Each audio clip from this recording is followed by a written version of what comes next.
Bonjour, alors pour cette vidéo, on va faire un mélange de la ligne du temps des technologies de Civilisation 5 et aussi on va rajouter dans cette ligne de temps des technologies les personnages importants qui ont fondé les religions, comme l'islam, comme le bouddhisme et tout ça. Et on peut voir un peu l'estimation des gens en fait enfin des gens, des prophètes ou des personnages très importants qui sont nés. Donc, et là, on peut voir un peu si on se base sur les textes religieux, la Bible, le Coran et tout ça, ou d'autres textes, on peut voir que voilà, à une certaine période de temps, il y a des choses qui se sont passées.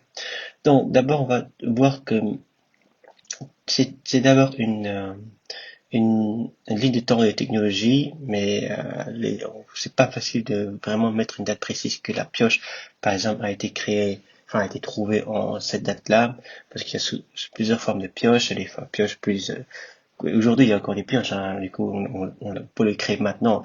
Mais les premières découvertes, avec une datation, j'imagine 44,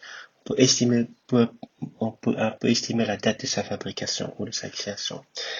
Donc, et aussi les technologies évoluent, hein. Par exemple, quand on dit qu'on découvre l'agriculture, aujourd'hui, les gens font toujours de l'agriculture. C'est juste que c'est un peu évolué, voilà, ça s'est un peu évolué, en bon sens du terme. Donc, alors, je vais parler d'abord avec comment on appelle ça? Il y a ce qu'on appelle l'ancien ère. Dans l'ancien ère, c'est à peu près moins 40 000 ans, voire plus, hein. Donc, à cette époque-là, on commence à découvrir des formes de minage. Donc, les gens de l'époque commencent à miner. Après, c'est 43 000 ans avant Jésus-Christ. Donc, on commence à trouver des preuves de de minage. Après, en 18 000 avant Jésus-Christ, on commence à avoir des poteries, des pots. Donc, c'est la fabrication des pots. Et il faut déjà dire moins, en 1000 euh, avant Jésus-Christ, là, on commence à avoir des preuves de l'agriculture, des preuves que on appelle les animal husbandry, donc simplement le fait de commencer à garder les animaux. Et ces preuves des archers, on commence à voir les archers, ou bien les trucs de maçonnerie, comme la construction des bâtiments. Et donc, ça, ce sont des preuves c'est grâce à une datation. Et maintenant, en 5764 avant Jésus-Christ, le premier prophète, Adam, est né. Donc, là, on peut se faire vite une réflexion. Normalement, dans les textes religieux, Adam est censé être le premier homme, un être humain. Alors, comment ça se fait qu'on trouve des preuves de, sur une datation des poteries, tout ça, avant l'homme? Bah, j'imagine que c'est pré-homme, hein, donc ça peut être soit des singes, ou soit des géants, enfin, je sais pas encore, ça c'est... Mais en tout cas, selon certains textes religieux, on dit qu'Adam est né en 5564 avant Jésus-Christ. Et c'est le premier homme, être humain, un être humain comme vous et moi, quoi. Donc, avant ça, si on trouve des preuves, des objets, comme les archers, comme l'agriculture, la construction des maçonneries, tout ça, bah, j'imagine que c'est pas l'homme qui a fait, hein, non, c'est peut-être un singe, hein, on verra bien. Ou quelque chose d'autre, comme des géants, ou des titans, ou des Zeus, on verra. Ça, c'est assez, euh, c'est assez ouf comme pensée. Donc, après ça, en 5500 avant Jésus-Christ, là, on commence à avoir des preuves de sailing. Donc là, on fait des bateaux pour pouvoir pêcher. Et là, on commence aussi à mettre ce qu'on appelle les trappings, donc tout simplement le fait de pouvoir poser des pièges pour les animaux. Donc, après ça, en 5000 avant Jésus-Christ, c'est une estimation encore, hein, c'est la naissance de un des fils de Adam qui s'appelle Seth. Il a d'autres fils, mais plus comme ça pour avoir une ligne de temps. Et en 4764, c'est la mort d'Adam. Donc cet homme est mort. Et après ça, ce sont des personnes religieuses, donc si vous ne savez pas. Donc, en 4500, c'est la naissance d'Idris, qui est aussi un prophète. Et en 3393, tout ça c'est avant Jésus-Christ, c'est la naissance de Noah, donc l'arche de Noé, à l'époque de la grande flotte.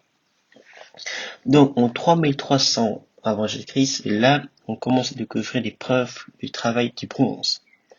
Le bronze, si je ne me trompe pas, c'est fait aussi pour faire les armes. Donc peut-être qu'avant ils se battaient avec des bâtons, mais là on commence à avoir des bronzes, donc on peut construire quelque chose de bien plus solide. Et en 3200 avant Jésus-Christ, là on découvre les preuves de l'écriture, donc comme je sais pas, les tablettes, tout ça, donc il y a l'écriture qui apparaît, enfin qu'on a pu dater, qu'on a pu trouver. Et en 3430, non, enfin 3043 avant Jésus-Christ, c'est la mort de Noé. Donc l'arche de Noé. Donc quand les gens commencent à découvrir le bronze et tout ça, bah c'est là où il y avait comment on appelle ça, la découverte des bronzes. Bon, peut-être qu'il a fait son bateau avec des bronzes pour essayer d'agencer un peu les bateaux lui-même. Peut-être pas, je sais pas. Si vous avez une réponse, bah dites-le. Et en 2500 avant Jésus-Christ, là on commence à avoir des preuves de calendrier. Et là, en 2450 avant Jésus-Christ, là c'est un des prophètes qui s'appelle le prophète Hud, qui est envoyé au peuple des géants.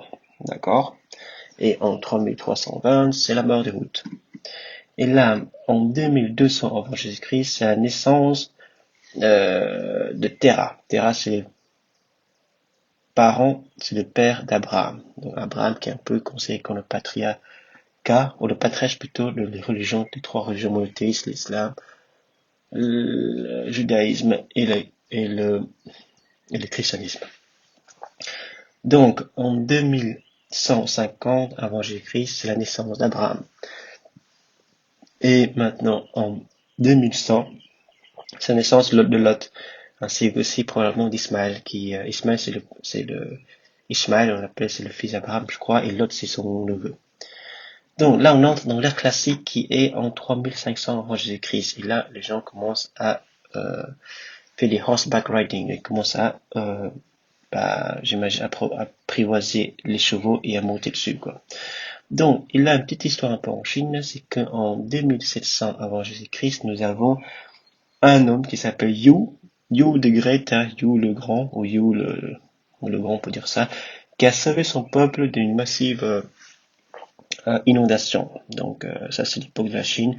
Ça c'est on a vécu. Donc, la Chine n'était pas encore unifiée à l'époque. Et en 2000 ans avant Jésus-Christ, on commence à découvrir les formes des mathématiques déjà.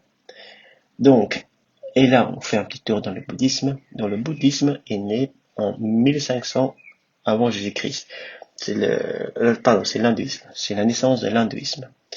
Et après ça, on commence à découvrir en 1300 avant Jésus-Christ des preuves de l'ingénierie. Donc, ingénierie, c'est le fait de pouvoir, en gros, c'est un peu du chipotage, on essaie de voir ce qu'on peut construire. Et en 1292, c'est la naissance de Ramsès et probablement aussi de Moïse. Donc, peut-être que le judaïsme et tout ça avec Moïse, les tablettes, c'est aux alentours des 1292 avant Jésus-Christ. Et en 1200 avant Jésus-Christ, là, les gens commencent à travailler sur le fer, the iron working. Donc, en 1110 avant Jésus-Christ, c'est la naissance de David qui est David, David qui est le père de Salomon. Donc, et en 990, c'est la naissance de Salomon qui est son fils. Donc, en 750 avant Jésus-Christ, là, les gens commencent à découvrir l'optique qui va leur permettre à voyager partout dans le monde. Et en 700 avant Jésus-Christ, c'est la naissance d'Ishia, pardon. Et, ok, là en 600 avant Jésus-Christ, c'est la naissance de la philosophie, des dramas ainsi que les poétries. Ainsi aussi, les gens commencent à taper la monnaie, donc pour avoir les pièces d'or. Et en 2000 ans, en 200 ans avant Jésus-Christ, là, les gens commencent à pouvoir construire des bâtiments, construire des grandes choses. Et maintenant, on entre dans l'ère médiévale. Donc l'ère médiévale commence à peu près en 700 avant Jésus-Christ. Et là, on commence à avoir la théologie et aussi de travailler le métal, de transformer le métal en autre chose. Et là, en 563, c'est la naissance de Siddhartha, qui est un des fondateurs, enfin le fondateur du bouddhisme. C'est Gautama. Donc en 300 ans, là, on commence à voir les comptoirs. En 100 avant Jésus-Christ, on commence à travailler le fer. Le steel, je pense que c'est le fer. Iron, c'est le fer. Steel, je sais plus ce que c'est, mais c'est le steel. En 200 avant Jésus-Christ, là, on commence à faire les travaux civils, service civil plutôt, et en l'an 0, c'est la naissance de Jésus. En l'an 570, c'est la naissance de Mohammed, le prophète qui est envoyé aux Arabes. Et en 632, c'est le décès ou la mort du prophète Mohammed qui a été envoyé aux Arabes. Et en 692, là, on commence à faire de la physique. Donc, on commence à tout ce genre de choses. En 750, on commence à faire des machineries. Et en 802, c'est l'Empire Khmer. Donc, je suis cambodgien. Là, c'est notre époque. Et en 860, on commence à faire de l'éducation. Là, c'est vive la France. Hein. C'est la France qui a commencé à faire ça. Donc, et en 1100, là, on commence à faire la boussole là, pour pouvoir voyager sur l'océan. Et en 1181, c'est la naissance de Jayavarman, le septième du nom, qui est le roi ou l'empereur du Empire Khmer. En 1700, là, on commence à avoir des chevaliers. Voilà. Donc après, on va rentrer dans l'ère la Renaissance, l'industriel, la moderne, l'atomique et l'ère aujourd'hui qu'on est l'ère informatique avec l'année 2002 en ce moment. Donc ça, c'est un peu la ligne du temps de l'humanité. C'est intéressant de pouvoir mettre des événements, de voir un peu une vision assez globale de ce qui s'est passé. En tout cas, si on remonte un peu dans le temps, par exemple, on a découvert le minage en 43, plutôt 43 000 avant Jésus-Christ. Il a été miné par qui? Parce que si Adam est né après lui, on se demande qui a fait ça. Après, si on remonte encore, on est dans l'ère les Jurassique période, le Jurassic Park, l'ère des Crétacés, l'ère des Cénozoïques, hein, donc toutes ces périodes qui ont des millions d'années. Donc sur cette planète Terre que nous vivons, il s'est passé bien des choses. Et l'histoire ne commence pas hier. Hein. Donc ça c'est intéressant de voir comment les choses ont évolué entre temps. Donc en tout cas, moi j'aime beaucoup de faire ce genre de choses, ça me permet d'apprendre des choses. Et j'espère que ça peut aussi vous enseigner des choses. Hein. Qu'est-ce qui s'est passé en 4000 ans avant Jésus-Christ, ou 40 000 ans avant Jésus-Christ. Hein. Ce serait intéressant de savoir parce qu'il y a des mythes et des mythologies qui parlent des Zeus titans. Bon, je ne dis peut-être pas que ça existe vraiment, mais si ça existe, c'est sûrement pas hier. Allez, c'est tout pour cette vidéo. On se dit peut-être à la prochaine fois.